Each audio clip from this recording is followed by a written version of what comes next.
referandum çi peyamdame pekvejiyana Kurdistaniyan. Ji Kurdistaniyan gort ku hum pekve bijin. U ji devletên dagirker cuda bibin. Na îro jî kîjan siyasetmedarê me dema qala pekvejiyanê dike, qala pekvejiyana Kurda û Ereba, qala pekvejiyana Kurda û Ecema, Kurda û Tirka dike. Halbuki peyam zelale, eşkere ye. Kurdistanî divê bi hev re bijîn û ji cîranê xwe cuda bibin, derkevin devrî sînorê dewletên dagirker ji xwe re dewletekê ava bikin. Ta ku ev peyam nêfehm kirin, siyaseta Kurdistanî riya durust nabîne.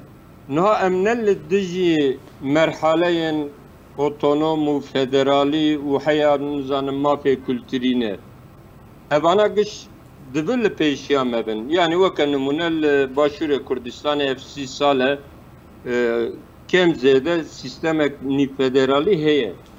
Lê divê siyaseta Kurd bizanibe û bibêje çareseriyê mayînde nedivana dene. Evana çareseriyê demkîne li gor şerdên nêvdewletî û li gor hêza mirov carna mirov li çareseriyê demkî jî wardikile.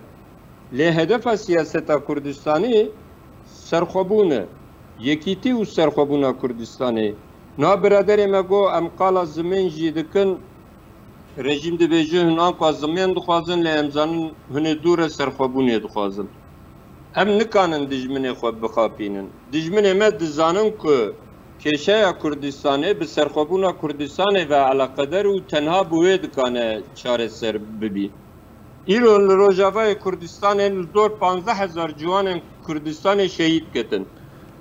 Baş e ev şehadet maqûl e ku em li ser vê şehadetê qala hin mafê kulturî bikin. Heger em ê qala axê û deselatdariyê nekin, 15,000 ciwanê me bona çi giyanê xwe ji dest dan? Ew ên ku bi hezaran, bi dehezaran ciwanên Kurd di şer de şehîd kirine, îro li Bakurê Kurdistanê qala Tirkiyek demokratîk dikin, li Sûriye qala Sûriyeyek demokratîk dikin. Ciwanên Kurdistanê ji bon ev dewletên dagirker demokratîze bibin, şehîd nabin.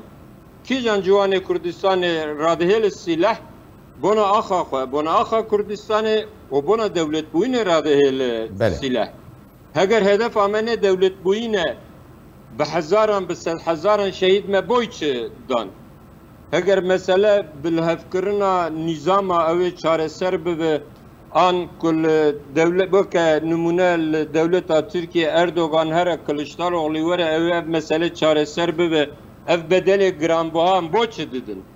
Bona wê biya min ez dîsa dubare dikim û diqedînim, siyaseta Kurdistanê piştî referanduma serxwebûnê divê eşkere û zelal hedefa xwe stratejîk wek yekîtî û serxwebûna Kurdistanê diyar bike.